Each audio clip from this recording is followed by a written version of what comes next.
Campo eléctrico de una distribución de carga esférica. En una distribución de carga esférica, la densidad volumétrica de carga ρ dependerá únicamente del radio, desde el punto donde este valga 0 y hasta el punto donde termine nuestra distribución de carga esférica, es decir, de su posición en nuestra distribución, de donde midamos nosotros el campo eléctrico, de la posición donde midamos el campo eléctrico en nuestra distribución. Aunque cabe mencionar que muchas veces ρ va a ser constante y otras tendremos que revisar si esta depende, va como r cuadrada, va como r cúbica o como r. Pero bueno, esta es una distribución de carga esférica. Ahora, con todo lo que nosotros hemos estudiado hasta este momento, nosotros somos capaces de encontrar el campo eléctrico de esta distribución usando ley de Coulomb. Nosotros sabemos que lo que tendríamos que hacer sería sumar cada una de las contribuciones, cada pedacito de esta distribución, cada delta B, de forma que cada pedacito va a contribuir un delta Q a nuestro campo eléctrico total en algún punto que estudiemos. Es decir, cada pedacito va a contribuir un delta E al campo eléctrico total. Esto lo sabemos hacer, lo podríamos hacer sin problema, pero en este caso queremos encontrar el campo eléctrico de esta distribución usando la ley de Gauss. La ley de Gauss nos dice que el flujo de campo eléctrico que atraviesa una superficie de área A, en este caso, será igual a la carga total encerrada en esa superficie sobre epsilon 0. Ahora, nosotros sabemos que el campo eléctrico va como 1 entre r cuadrada, es decir, depende de la distancia a las contribuciones que vamos a sentir en el punto, por ejemplo, P1. Por lo tanto, el campo eléctrico E1 y el campo eléctrico E2 no son iguales, ¿verdad? Dependen de la distancia y de las contribuciones a ellos. En este caso, todos estos puntos de la distribución contribuyen a P2, pero en distintas distancias. Por lo tanto, E2 y E1 no tienen por qué ser iguales. Pero dado que las contribuciones del campo eléctrico van a ser siempre radiales, en este ejemplo que tenemos de una superficie, al ser radiales, es decir, normales a cada pedacito de superficie,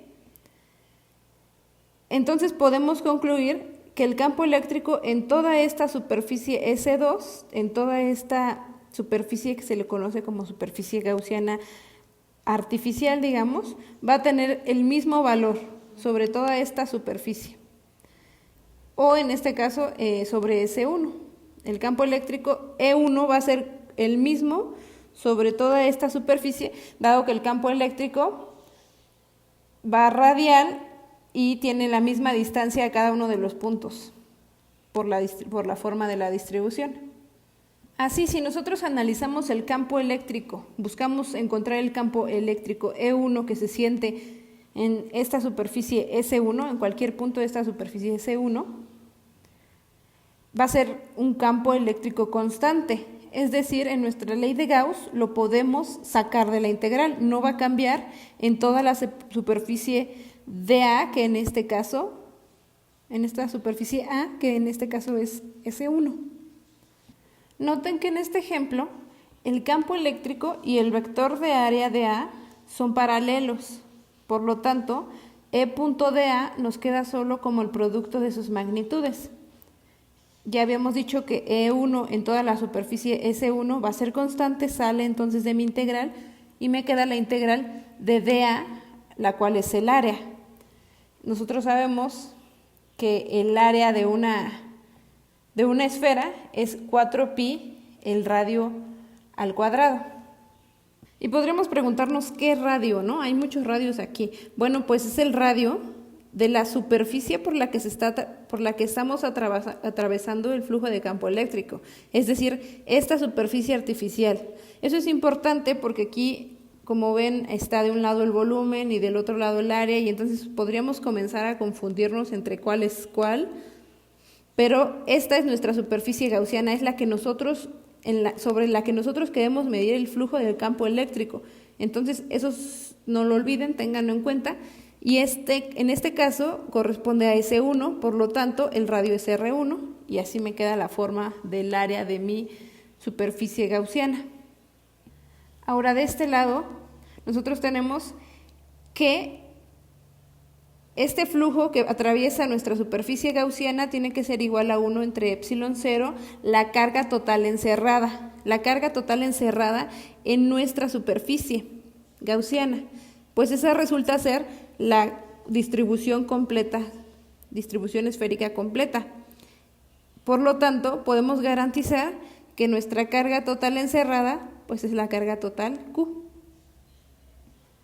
Así sustituimos el valor del área, el valor de nuestra carga total y despejamos el campo eléctrico y con ello obtenemos este resultado. El campo eléctrico que yo siento en cualquier punto sobre mi superficie S1, que justo coincide, si se dan cuenta, en el campo eléctrico que yo sentiría si en lugar de tener una distribución esférica de carga, tuviera una carga puntual Q en el origen de esta distribución esférica.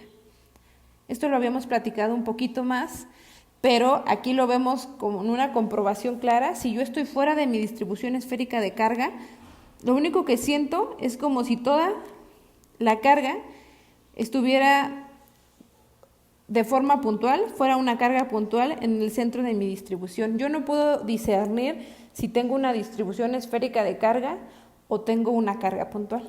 Y aquí lo vemos en el campo eléctrico, que corresponde para ambos casos al mismo. Tampoco confundamos este problema con el de un cascarón esférico, porque un cascarón está hueco por dentro, pero en este caso no, tenemos una distribución volumétrica de carga con una densidad ρ que está lleno, no está vacío, no es un cascarón. Entonces aquí tendríamos resultados distintos dentro del cascarón dentro de la distribución que con respecto a si fuera un cascarón, que ya sabemos que en el caso de un cascarón dentro no debería haber carga. Pero aquí no tenemos un cascarón, aquí tenemos todo esto lleno.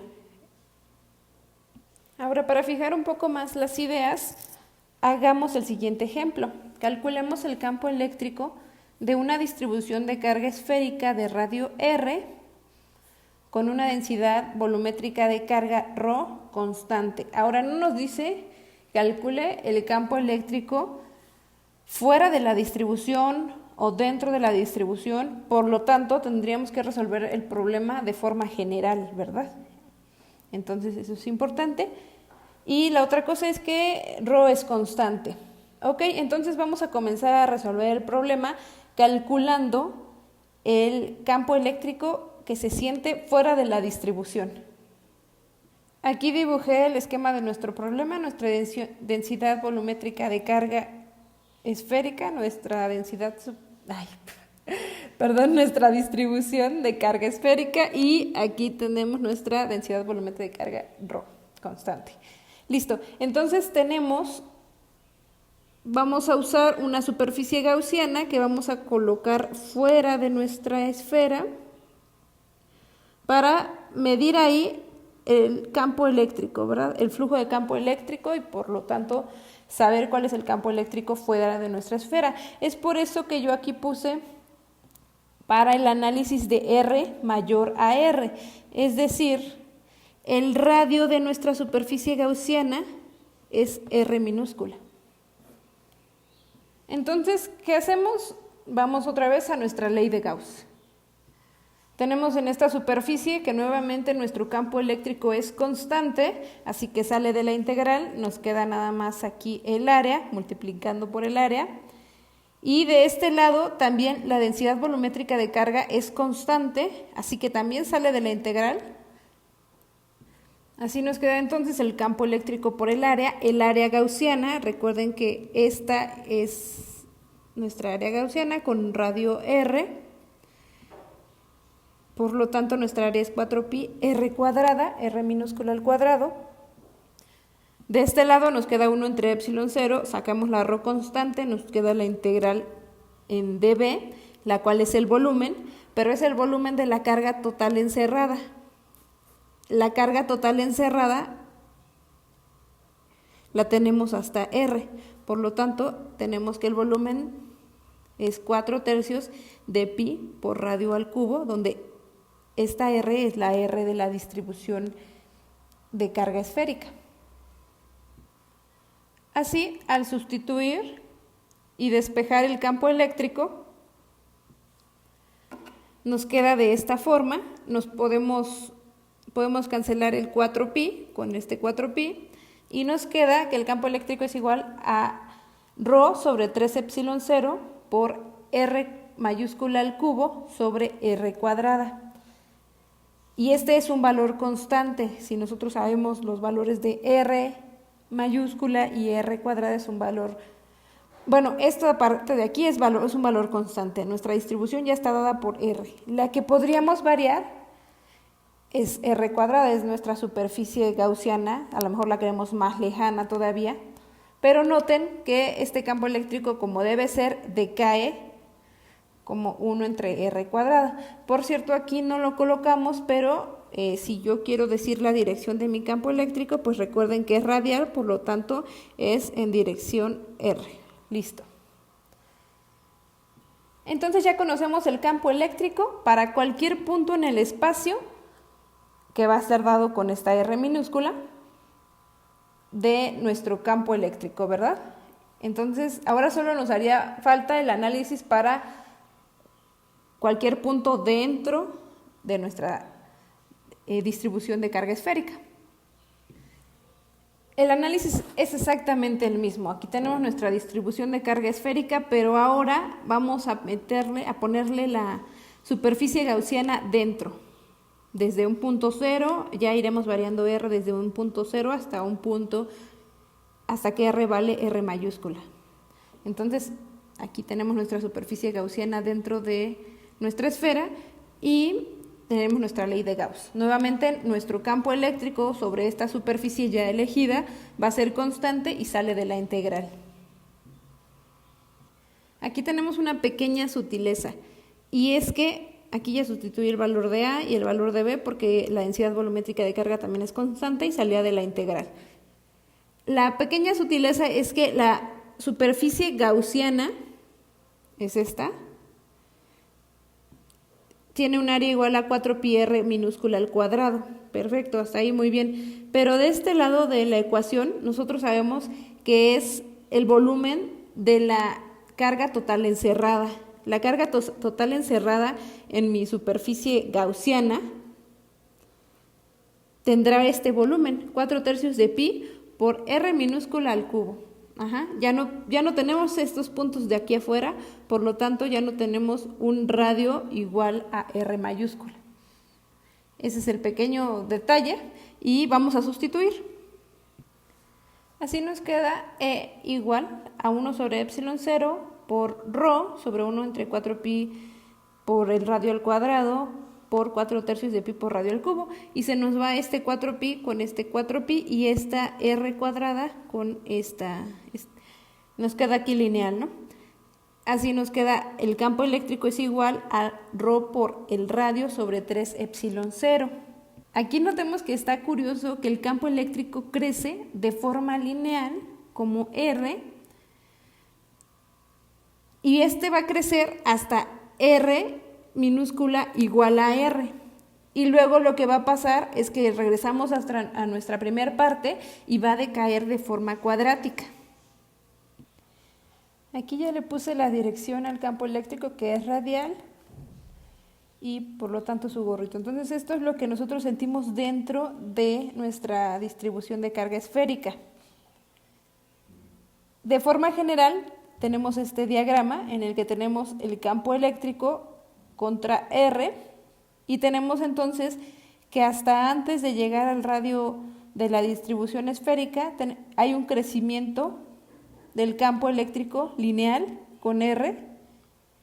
En este punto, que es el punto donde estos valores, el campo interno y el campo externo, son el mismo, donde R minúscula toma el valor de R mayúscula.